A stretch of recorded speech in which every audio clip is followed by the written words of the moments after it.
turn into plans. But ideally, so we started working with this high school outreach and bringing in the emotional education aspect. Ideally, the next step is to get it fully published. And then from there, working with high schools to create a specific way that this would be produced in high school. So it wouldn't be like licensing a normal play. So it's not like you're doing Music Man and you just buy the rights. It would be like, right, this is how we do it. You can hire this team. These counselors can come in. So then it becomes really a process of healing and emotional education for the students performing as well as the students watching. And then we've talked to a few different school districts about doing an educational like high school tour in this coming school year. So that's a thing that's being pursued, but we all have to graduate too. So right, that's right. You do have to go back to school and real life, quote unquote. In your thoughts as an artist and a director and an entrepreneur and an LLC and all this other stuff, is there one area that you feel like you eventually will be embracing more, or is this multifaceted you what you feel like you want to be? It kind of changes daily. And I think that's being 21 and giving yourself the permission to be 21 and to not have it all figured out, which is something I wasn't aware of in high school. I thought I had to have a very clear plan, and that's we all grow up with that idea. I mean, in the Blue Valley schools, your freshman year, you create a 4-year plan, and then you have everything mapped out. And so going into college, I was like, I am going to do this and da-da-da-da-da. But as things have unraveled or unfolded and revealed themselves, I am discovering as I go, and I love acting. Originally, I wasn't going to act in the piece, and in the workshop, I didn't act in the piece, but then I was compelled to tell the story because that's the part that I've always loved is the telling of the story. I don't think I'll ever stop writing.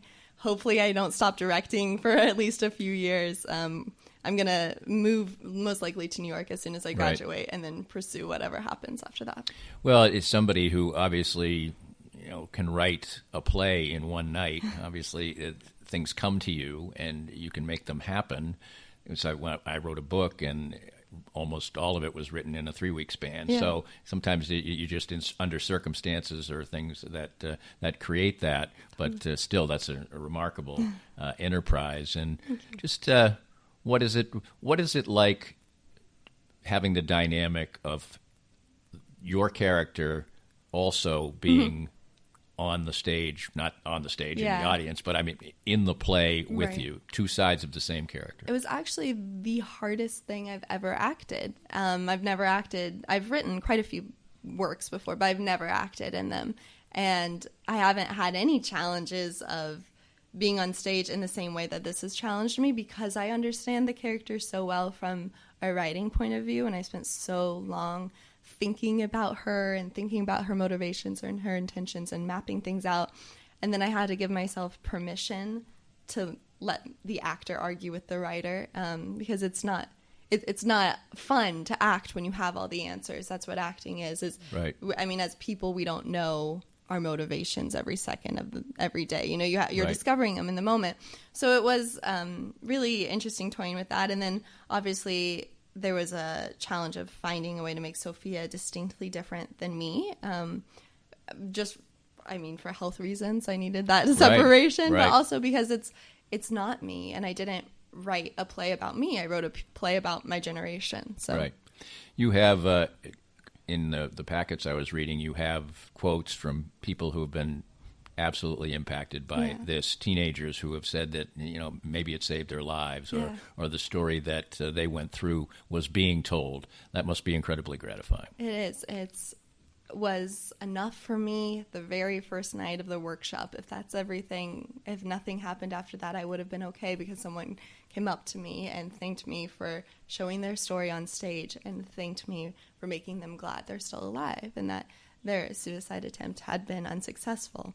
And to me, that is the goal. The goal is for people to be able to look at a story, to see themselves, to feel heard, to feel represented, and then to have the perspective of why it's important that they're here. So that's the overarching message, is that everyone's needed, everyone's part of this big thing, and that if you leave before your time, it's not the option that you're needed. So it's been incredible to hear that message hit the audience and hear the audience then come and tell me the different connections, and especially on tour, because we're performing for people that we don't know. I mean, we just opened we sold out Hollywood and sold out Flagstaff, and there were times we had a whole theater of people no one in the cast knew, and then to get emails and calls and stuff from a range of people, from kids our age to adults to 80-year-olds to counselors to psychiatrists to teachers. I mean, everyone is connecting with this story, and that's the goal.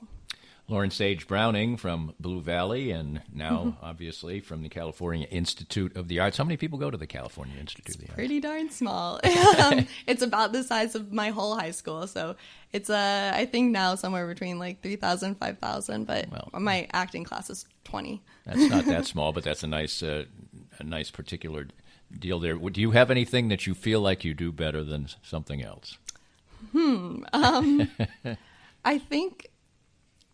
I think right now the thing I feel is my strong point is connecting with people. Right. And that's the strong point of the play and this whole project, is that the human connection.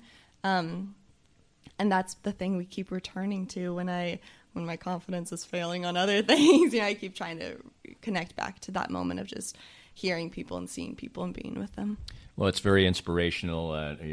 I can't think of a 21-year-old I've seen who's accomplished these type of things. But to take, just in conclusion, you can take your talents, which obviously are immense in many different areas, and to take them in an area that's so important, instead of just being an entertainer, as you said, or being a writer, or trying to get on Broadway, or be in musicals.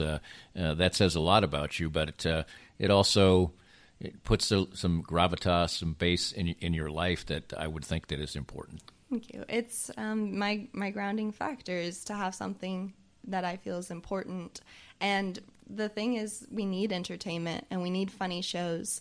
And I love that too. And we need to laugh. That's part of what society thrives on. But at the same time, what I love about theater is that it's agency and it's platform, and it's a chance to put voices on stage and to tell stories that are typically silenced within our community. So I feel really grateful, actually, that I fell into this weird theatrical world and that I have a team, a really strong team that's willing to tell this story. Well, appreciate taking the time to tell the story, and I'm glad to be a part of a a tiny part of making this a success and helping out in this issue so much. Thanks so much for having me and for telling the people about the work.